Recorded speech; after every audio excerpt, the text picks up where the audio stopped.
Shape দেখলাম, এবার দেখবো আইকন। শেপকে এডিট কীভাবে করতে হবে সেটাও আমরা দেখলাম। ইনসার্টে আসি, নিউ ডকুমেন্ট, কন্ট্রোল এন, ইনসার্টে আসি, আইকন। নেট লাগবে, অনেকগুলো আইকন আছে, কিংবা সার্চ করে আপনি নিতে পারেন। যেমন মোবাইল আইকন, মোবাইল চলে আসছে, মোবাইল আইকনগুলো। তবে এখানে কি নেট লাগবে। এই আইকনগুলো স্বাভাবিকতা প্রজেক্টের জন্য ব্যবহার হয়। প্রজেক্টের ক্ষেত্রে যেমন একটা সিভি বানাবেন, জব অ্যাপ্লিকেশন বানাবেন, সার্টিফিকেট বানাবেন, এখান থেকে আইকনগুলো ইউজ করতে পারেন। নেট লাগবে আর কি, এইটাই। এখান থেকে আইকনগুলো নেবেন, আমি এটাকে দিচ্ছি। 3D মডেলস, দিস ডিভাইস, যদি কোনো 3D মডেল আপনার ডিভাইসে থেকে থাকে, আমি নেট থেকে নিব। Stock models. তো সেক্ষেত্রে আমি যদি এখান থেকে একটা নিই, তাহলে এটা চই নিই, আমি এটা নিই।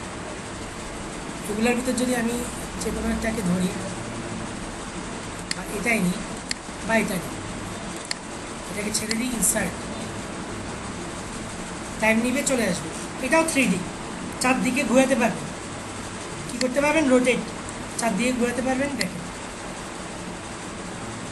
কি চারদিকে ঘোরাতে পারবেন, এটাও 3D। আমি এটাকে একটু বড় করি, তাহলে আরো বুঝবেন। ঘোরাতে পারবেন, এগুলো কি 3D, চমৎকার 3D আছে। নেট লাগবে আসি। 3D মডেলস গেল। স্মার্ট আর্ট ক্লিক করি। অনেকগুলো এখানে স্মার্ট আর্ট পাবেন। স্মার্ট আর্টের অনেক কাজ আছে বাস্তব ক্ষেত্রে। আমি যদি এখান থেকে যদি আমি কোনটা নেওয়া যায়, এখান থেকে একটু দেখি। যদি আমি এটা নিই, এটা, তো সেক্ষেত্রে আপনি আমাদের এখানে লিখতে পারেন MS ওয়ার্ড। এই দুটাকে আমি কেটে দিই, এটাকেও কেটে দিই, যদি আমি লিখি এখানে ওয়েব ডিজাইন, এটাকেও তুলে দিই,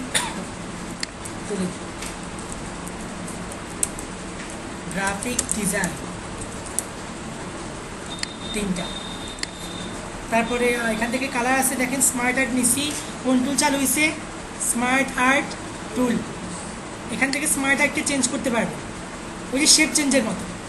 যেমন আমি যদি এটা দিই, দেখেন চেঞ্জ হয়ে গেছে। আমি আরেকটা নিয়ে আসি। তারপর এখানে ওদের কিছু স্টাইল আছে, এগুলো ইউজ করতে পারবেন। রোটেট স্টাইল আছে এগুলা, কিংবা নিজের মতো করে কালার দিতে পারবেন। এখানে ওদের কিছু কালার আছে, এগুলো ইউজ করতে পারবেন। কিংবা আমি নিজের মতো করে কালার দিব, এটার একটা, সেটাও পারবেন। ফরম্যাটে আসবেন, আসার পর শেপ ফিল থেকে একটা কালার করে দিবেন। যেমন এটা দিই, এটা আরেকটার, এটা কালার দিতে পারবেন।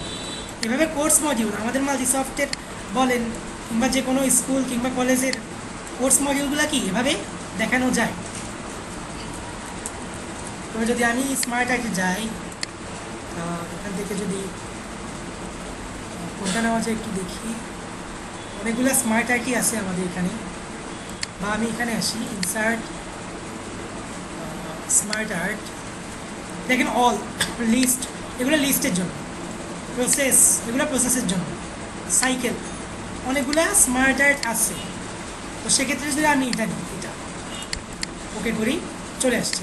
তো সেক্ষেত্রে আমি যদি একটা প্রতিষ্ঠানের কারিকুলাম অ্যাক্টিভিটিস বা ওদের দায়িত্বরত যারা আছে, ম্যানেজিং কমিটি, তো দেখাই। তো সেক্ষেত্রে একটা স্কুলের ক্ষেত্রে যদি হিসাব করি, আগে কে থাকে? হেডমাস্টার, তার আন্ডারে কে থাকে? একজন অ্যাসিস্ট্যান্ট হেডমাস্টার। তারপর তার আন্ডারে একজন বাংলা টিচার, বিটি, ইংলিশ টিচার, ইটি, ম্যাথমেটিক্স টিচার, এমটি। এভাবে আপনারা কি দায়িত্বরত দেখাতে পারেন ম্যানেজটা। সেক্ষেত্রে আমি চাচ্ছি না এখানে এটা কিছু কাস্টমাইজ করব। আমি এখান থেকে ওদের একটা স্টাইল নিয়ে নিই।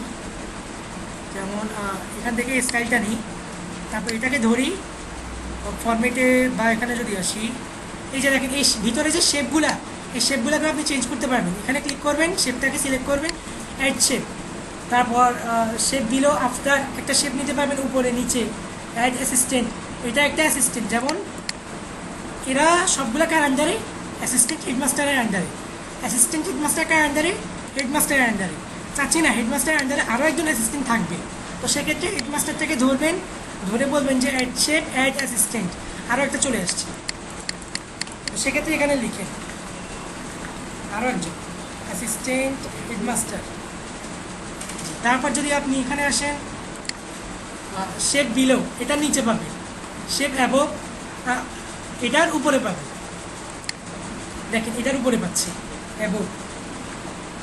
তারপর এখানে যদি আপনি ক্লিক করেন, ড্রপ ডাউনে আসেন, শেপ আফটার এটার নিচে পাবে, শেপ বিফোর, শেপ আফটার এটার আগে পাবে, শেপ বিফোর এটার পরে পাবে। এটা কিন্তু শেপ আফটার দিচ্ছি, তাহলে এটার পরে একটা পাবে শেপ আফটার, যে নিচে নিচে আসতেছে, যেহেতু আমাদের স্মার্ট একটা এরকম। আপনি যদি এখানে ইউজ করেন তাহলে আর নিচে নিচে আসবে না, শেপ আফটার দেখেন পাশাপাশি চলে আসছে। এখান থেকে আপনি স্মার্ট অ্যাডগুলোকে চেঞ্জ করতে পারেন, আগেরটা যাবে না, তবে আগেরটা চেঞ্জ হয়ে যাবে। প্রমোট এগুলো লাগবে না আসলে, লেআউট লাগবে না, ফরম্যাট আলাদা আলাদা করে কালার দিতে পারেন, আউটলাইন দিতে পারেন, চতুর্পাশে যেতে আউটলাইন দেখাচ্ছি শেপে, টেক্সট ফিল, টেক্সট কালার, যেটা আমরা হোমে গিয়ে এখান থেকে করছি এতদিন, এই যে এখান থেকে ফরম্যাট। তারপর অ্যারেঞ্জে আসি, পজিশন, র্যাপ টেক্সট এগুলো দেখছি না, সিলেকশন প্যান, সিলেকশন প্যানটা দেখি নেন, দেখেন হাইড ওয়াল।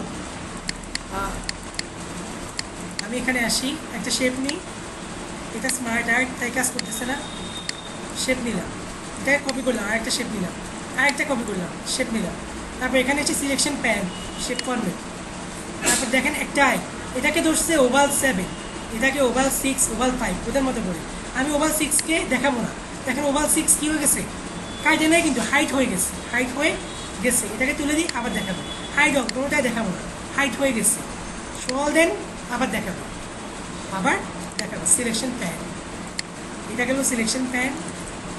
স্মার্ট আর্টে আসি, ফরম্যাট, স্মার্ট আর্ট ডিজাইন।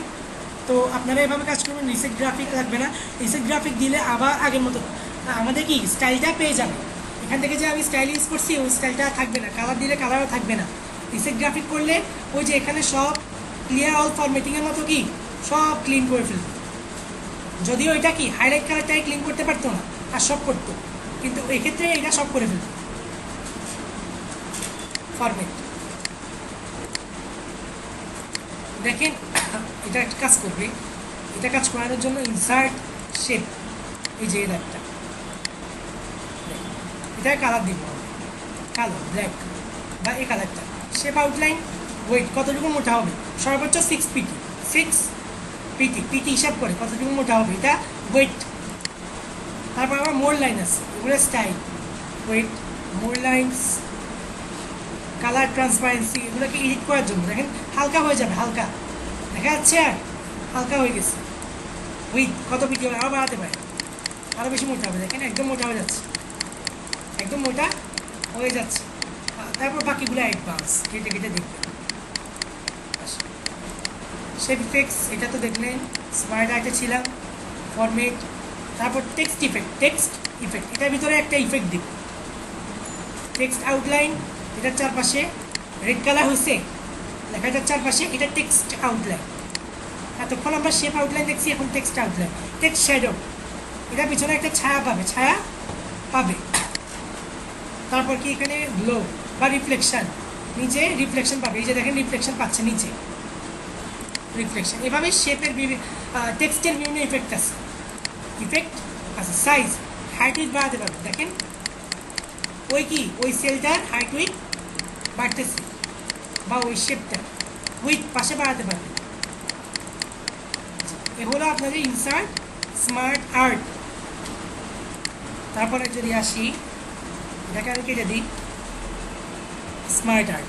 আসি চার্ট, চার্ট দেখাতে পারবে। যেমন স্বাভাবিকত আমাদের গত 5 বছরের 5 বছর যদি আমরা দেখি, গত 5 বছরে আমাদের জনসংখ্যা হার প্রতি বছর ডে বাই ডে কি ইনক্রিজ হচ্ছে নাকি ডিক্রিজ হচ্ছে নাকি একই রকম রয়ে গেছে, এটা আপনি চার্ট আকারে দেখাতে পারবেন। চার্টে ক্লিক করবেন, চার্টে আসার পর দেখেন অনেক প্রকারের চার্ট আছে, অনেক প্রকার চার্ট আছে। ক্লিক করবেন রিসেন্ট, যেমন এখান থেকে যদি আমি এটাই নিই, ওদের এটা নিই, ওকে, দেখেন একটা চার্ট চলে আসবে, একটা এক্সেল শিট চলে আসবে, এক্সেল শিট চলে আসবে। তবে এই কাজটা আপনারা এক্সেলে করতে পারেন, ঠিক আছে। তো এখানে আমি একটা দেখাই, এক্সেলের ভিতর নিয়ে আসছে আমাদেরকে।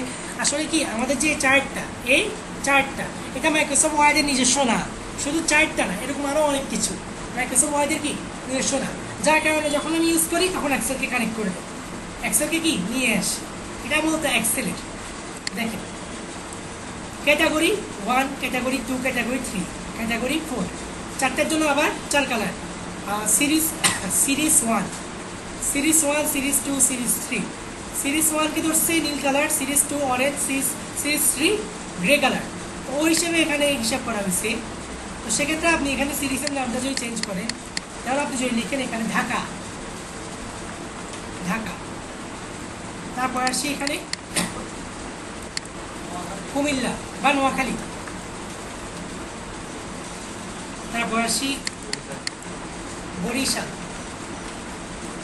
বাইরে যাই, দেখেন চেঞ্জ হয়ে গেছে, দেখেন ঢাকা, নোয়াখালী, বরিশাল। এবার এগুলোকে আপনি উপরে বাড়াতে পারবেন। যেমন আমাদের ঢাকা, এটার কত ছিল, ক্যাটাগরি 1, তো ক্যাটাগরি 1-এ আমাদের সিরিজ হলো 3টা, এটা একটা, এটা একটা, এটা একটা। তো ক্যাটাগরি 1-এর সিরিজ 1 4.3 পর্যন্ত বিস্তৃত। আমি এটাকে বাড়াবো, 5 করবো, 5 করবো। তো সেক্ষেত্রে আপনি যদি এখানে 5 লিখেন, সিলেক্ট 5 বা না 15 না 5 করবো। তারপর দেখেন আমি বাইরে ক্লিক করলে এটা 5 পর্যন্ত কি উঠে যাবে, উঠছে 5 পর্যন্ত কি উঠে গেছে। তো সেক্ষেত্রে আপনি যদি ক্যাটাগরি 2-তে আসেন, 2-তে এসে বলেন যে এই যে এটা সিরিজ 3, অর্থাৎ বর্তমানে কি বরিশাল, এটা কি 2 পর্যন্ত বিস্তৃত, সিরিজ 3-এর বরিশাল 3 পর্যন্ত বিস্তৃত। আমি যদি এখানে 4 দিই, 4 দিই, তাহলে দেখেন তো এই যে এটা বর্তমানে কত, সিরিজ 3 পর্যন্ত, এটা কি উপরের দিকে উঠে এখানে আসে কিনা, বাইরে ক্লিক করি, দেখেন উঠে গেছে, 4 পর্যন্ত চলে আসছে। এভাবে আপনারা এগুলোকে কাস্টমাইজ করতে পারেন, এগুলো আপনাদের চার্ট। আবার এটাকে আপনি ওদের বিভিন্ন স্টাইল আছে, ইউজ করতে পারেন, চমৎকার চমৎকার স্টাইল আছে। সিলেক্ট ডাটা, সবগুলো ডাটাকে সিলেক্ট করতে পারেন, এই যে আবার চলে আসবে। এগুলোকে কি আবার মেনু আকারে দেখাতে পারেন, ক্লিক করলে দেখাবে, আর ক্লিক না করলে কি দেখাবে না। ওকে, ক্যাটাগরিগুলো দেখাতে পারেন ক্লিক করে, 1, 2, 3, 4, ওকে তুলে দিন। দেখেন একটা ক্যাটাগরিও নেই, এভাবে আনতে পারেন। এডিট ডাটা, এগুলোকে আবার নতুন করে কি এডিট করতে পারেন, এগুলোকে কি নতুন করে এডিট করতে পারেন। তার জন্য আবার চার্টের জন্য চার্ট টুল, চার্ট ফরম্যাট কি আপনি এই যে দেখেন সব আগের অপশান, সব আগের অপশান, আপনি কালার করুন, এটাই, এছাড়া আর কিছু নেই। চেঞ্জ চার্ট টাইপ, চার্টের টাইপ চেঞ্জ করতে পারবেন, আসি বাদ দিয়ে দিলাম আমি, স্যার এ হলো আপনাদের চার্ট। এবার আসি স্ক্রিনশট। আমি একটা প্রজেক্ট করলাম, ইকুয়াল রেড 5, এটাকে যদি আমি বোল্ড করি, ইটালিক করি, তারপর যদি এটাকে আমি কালার দিই, হাইলাইট কালার, টেক্সট কালার দিলাম, ধরলাম এটা একটা আমি প্যারাগ্রাফ লিখলাম, কি লিখলাম, প্যারাগ্রাফ। এবার আমি এটাকে স্ক্রিনশট নিয়ে কী করবো, হোমওয়ার্ক জমা দিব বা একজনকে দেখাবো। তা সেটা কীভাবে করতে হবে, সেক্ষেত্রে আমরা প্রিন্ট দেখছি, প্রিন্টের কীভাবে করবেন, কন্ট্রোল পি, তো প্রিভিউটা চলে আসবে। তো প্রিভিউটা চলে আসার পর আমি এটা একটা স্ক্রিনশট নিব, একটা ইমেজ। তো কম্পিউটারে সার্চ, ডিফল্ট সার্চ বারে এসে লিখবেন স্নাইপিং টুল, এখানে আসার পর নিউ থেকে এবার আপনি এটা একটা স্ক্রিনশট নেবেন, এতটুকু নিলাম, নেওয়ার পর এখানে সেভে আসার পর সেভ স্নিপ, কোথায় সেভ করবেন, লোকেশন বই দিবেন, বই দিয়ে নামটা এখানে কি চেঞ্জ করে দিলাম, আমি দিলাম 56 বা 566, সেভ করবো 3D অবজেক্টসে, সেভ দিলাম, এটাকে কেটে দিলাম, আমার ফাইল এক্সপ্লোরারে আসবো, তারপর 3D অবজেক্টসে ক্লিক করলে আমার এখানে কোথায় 500, কোথায় এই যে 566, ডাবল ক্লিক করেন, পিএনজি, এটা হলো পিকচার ফরম্যাট, জেপিজি আছে, জেপিইজি আছে, জি। এখন পিকচারটা ওরা পিএনজি আকার দেখাবে, পিএনজি আকার দেখাবে, ওদের ফরম্যাট এই জন্য আসছে। আপনি একটা পিকচার ডাউনলোড করবেন, তো এখানে লিখেন ব্যাকগ্রাউন্ড ইমেজ, ওগুলো স্বাভাবিক জেপিজি হয়, ব্যাকগ্রাউন্ড ইমেজ জেপিজি হবে, আর স্ক্রিনশট নিলে সেটা কি পিএনজি ফরম্যাট। এবার আসি ওয়ার্ড। তারপর আসার পর যদি আমরা দেখি এখানে স্ক্রিনশট কীভাবে নিলাম এটা, তো আমরা স্ক্রিনশট নেওয়ার পর কি আমাদের ফাইল এক্সপ্লোরারে পাই। তো এই স্ক্রিনশট যে নিলাম, এই স্ক্রিনশট আর ওই স্ক্রিনশট এক কথা নয়, ওটা একটু ভিন্ন। তো আমরা স্ক্রিনশট নেওয়ার জন্য স্বাভাবিকভাবে আমরা স্ন্যাপিং টুল দেখছি। স্ন্যাপিং টুলটা আদিকাল থেকে ইউজ করে আসছি, আদিকাল থেকে যখন কম্পিউটার বানানো হয়েছে। আমাদের আধুনিক কম্পিউটারের জন্য চার্লস ব্যাবেজ আর কম্পিউটার আবিষ্কার হাওয়ার্ড আইকন। তো সেক্ষেত্রে যখন হাওয়ার্ড আইকন আমাদের কম্পিউটারটা বানাইছে, আবিষ্কার করছে, তারপর যখন আমাদের চার্লস ব্যাবেজ এটাকে আপডেট করে আধুনিক কম্পিউটারের জন্য যাকে বলা হয়, তখন থেকে স্ন্যাপিং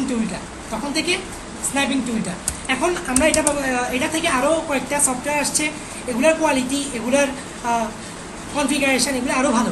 যেমন আমি বর্তমানে এটা ইউজ করি, স্নিপ অ্যান্ড স্কেচ এটা ইউজ করি। এটার ক্লিয়ারিটি স্ন্যাপিং টুল থেকে অনেক ভালো। যারা গ্রাফিক ডিজাইন করে তাদের আরও বেশি ক্লিয়ারিটি প্রয়োজন হয়, তারা ইউজ করে লাইট শর্ট। এখানে সার্চ করি লাইট শর্ট, এই যে এটা ইউজ করে লাইট শর্ট। আরও অনেকগুলো আছে, তবে এগুলো পপুলার, ইউজ করতে পারেন। তো এখানে স্ক্রিনশটটা কেমন, স্ক্রিনশটটা হলো এই যে আমি যদি চাই যে আমার এই যে স্ক্রিনটা, এটা একটা স্ক্রিনশট নেওয়া লাগবে, যে আমার এই 3D অবজেক্টে কয়টা ফাইল, আমি একজনকে দেখাবো কয়টা ফাইল ফোল্ডার। তো সেক্ষেত্রে আমি স্ক্রিনশট নিতেও পারি স্ন্যাপিং টুল কিংবা স্নিপ অ্যান্ড স্কেচ দিয়ে, কিংবা আমি ডাইরেক্ট নিতে পারি। ডাইরেক্ট নেওয়ার জন্য কি আমার এখানে ওয়ার্ডে এসে কোথায় স্ক্রিনশট ক্লিক করেন, দেখেন কয়েকটা জিনিস দেওয়া আছে। স্ক্রিন ক্লিপিং বাইরে নিয়ে আসবে, দেখছেন বাইরে নিয়ে আসছে, ওয়ার্ড থেকে বাইরে নিয়ে এখানে নিয়ে আসছে। তারপর স্ক্রিনশট নেন, এবার এইটারও ওয়ার্ডের ভিতর নিয়ে যাবে, দেখেন স্ক্রিনশটটা ওয়ার্ডে চলে আসছে। এটা হলো এখানকার স্ক্রিনশটের কাজ, স্ক্রিনশট। এবার আসি গেট অ্যাডন্স। এটা জানেন না আপনি, কোনো কাজে জানেন। গেট অ্যাডন্স ক্লিক করেন, আসুক এটা।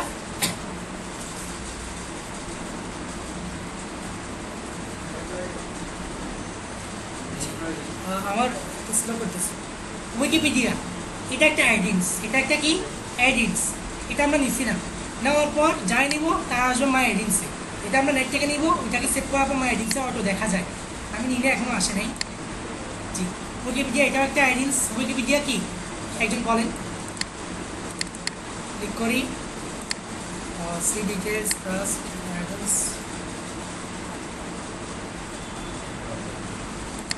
সার্চ করেন, যেমন কম্পিউটারের সকল কি হিস্টোরি চলে আসবে উইকিপিডিয়া। কাজী নজরুল ইসলাম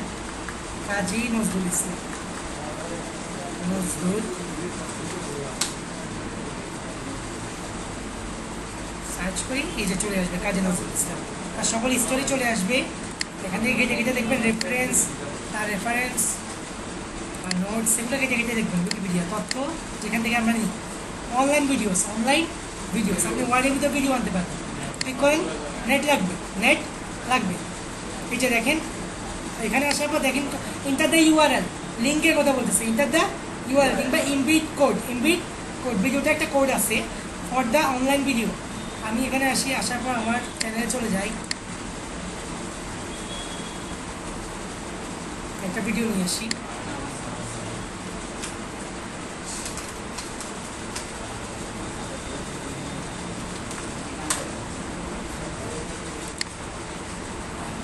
যেমন এখানে কমপ্লিট ওয়ার্ড ইনসার্ট পারবেন আপনার ইচ্ছা, ঠিক আছে। এই যে লিঙ্কটা কপি করি, Ctrl+C,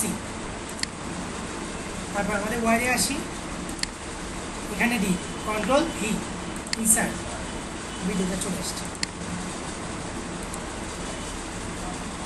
একটু টাইম নিবে, প্লে করতে পারবে।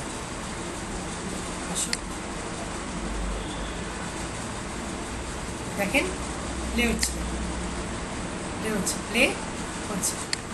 বাইরে আসি, এবার আসি কোডে মাত্র ইনসার্ট অনলাইন, তারপর আমাদের এখানে আসি মাউসের right button click copy embed code, তারপর জাস্ট ওয়ার্ডে চলে আসবো, চলে এসে এখানে কন্ট্রোল ভি পেস্ট ইনসার্ট চলে আসছে, সেম কাজ সেম। এবার আসি আমাদের ইনসার্ট অনলাইন ভিডিওস, দেখলাম লিঙ্ক বুকমার্ক রেফারেন্স, হ্যাঁ এগুলো আমি আগামী ক্লাসে দেখাবো, এখন এগুলো যদি দেখাই তাহলে নিতে পারবেন না, লিঙ্ক বুকমার্কে অনেকগুলো কাজ আছে, ঠিক আছে। তো এটা গেল